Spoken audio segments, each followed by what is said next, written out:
The first law clerk, who you've already met, and so introducing him is a bit of an anticlimax, is Phil Neal. No if.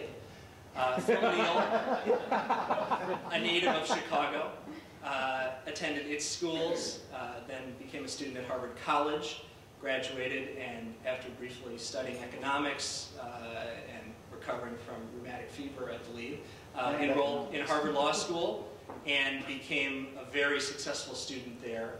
By the time he graduated, he was the president of the Harvard Law Review, which is a tremendous academic honor and really a position of amazing power in the American Legal Academy for a young person to hold. And was then hired by Robert Jackson to be his law clerk beginning in 1943. Phil was with Jackson for those 2 terms. He should have served Jackson until about June of 1945, but Justice Felix Frankfurter, Jackson's colleague and friend and soulmate on the court, took a great interest in young people of promise, and Phil Neal was one of them. And there was a day on which Felix Frankfurter asked Phil Neal, "What are you going to do next?" And Phil, kind of, I think, shrugged and said something about how his health had resulted in him not being eligible for military service during the war. Maybe he could do something during the peace. At which point Frankfurter grabbed him, and it's great. Each of these law clerks has used this phrase separately.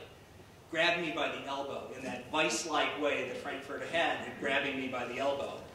And marched Phil Neal down to Frankfurter's chambers, picked up the phone, called Alger Hiss over at the State Department and told him, wonderful young man, clerkship ending, serving in the peace, and before you knew it, Phil was in Hiss's office interviewing for something that became the United Nations project. Phil knew that Jackson had already hired a successor law clerk, Murray Gardner, who we'll introduce in a moment, and so Phil first, maybe by telephone, grabbed Murray by the elbow and made sure Murray was available, and having figured out that they could cover Jackson, went to Jackson and said, "I have an opportunity, Murray can start early if I can go and serve the State Department and be part of this project." And Jackson, with enthusiasm, gave Phil his blessing, and so the clerkship transition occurred. Phil Neal worked at Dumbarton Oaks on that phase of the United Nations project, and then went to San Francisco and worked on that phase of the United Nations project in the summer of 1945. That's an extraordinary moment in time. It's a moment of time to think seriously about at this moment in time. He also, I think, fell in love with the San Francisco Bay Area and then stayed, briefly practicing law with a firm there, and then joining the law faculty at Stanford Law School.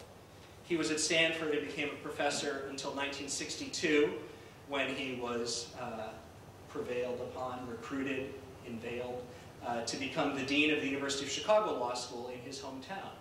An extraordinary institution. I think you generally know, many of you are lawyers, what the University of Chicago Law School stands for, its place in American legal education, and part of that accomplishment is the generation in which Phil Neal presided over that school.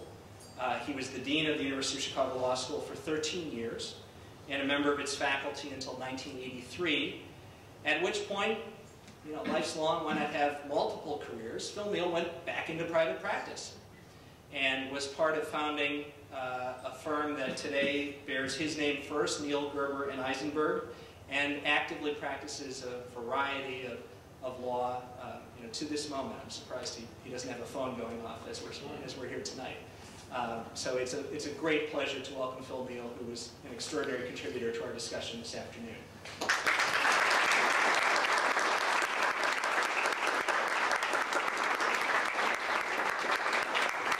This is not on the program, and since we're talking about introductions, I'm going to ask Phil Neal to come up and to tell a story which he told today about his name is Phil. In case you wonder, you look at it and figure it's a misspelling, but it in fact is Phil. And with that, I'm going to embarrass you and ask you to come up and tell that story because it's apropos.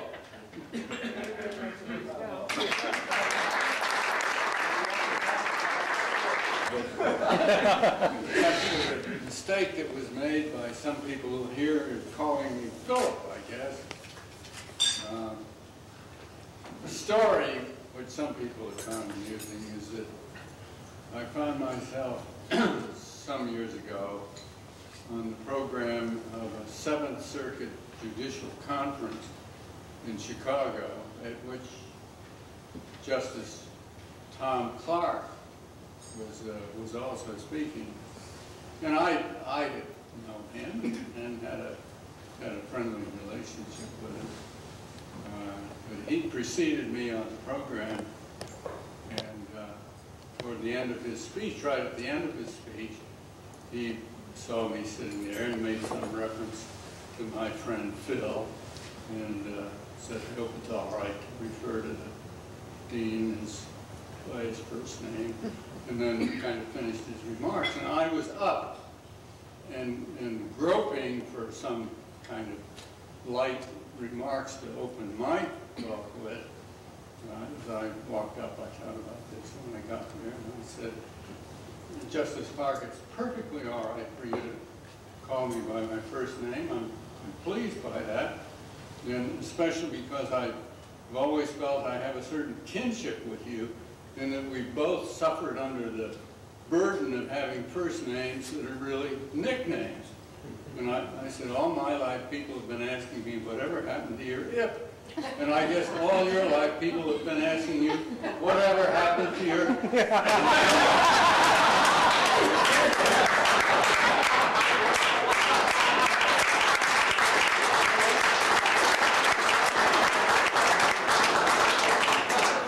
It was one of my more successful impudences in my career. And I still meet lawyers who remind me of that event. I repeated it here, and some people seem to like it. Since I'm on my feet, though, I want to take the opportunity to say what a great honor and pleasure it's been to be here for this event, which has given me occasion to recall many things I haven't thought about for years, and really to kind of reflect on what Justice Jackson and what his influence has been on my life, which I think has been one of those things you're not particularly conscious of, but which my wife has kind of brought to my attention as having been a pretty signal influence in the things that I have valued and try to do in my lifetime. So I'm very grateful to the Robert Jackson Center for this opportunity, and I'm tremendously admiring of what is being done by the Robert Jackson Institute and Center, and I guess I can kind of summarize all that by paying great tribute to Greg for what he's done. And so I'd like to end by saluting Greg and the Center and wishing him well. Thank you.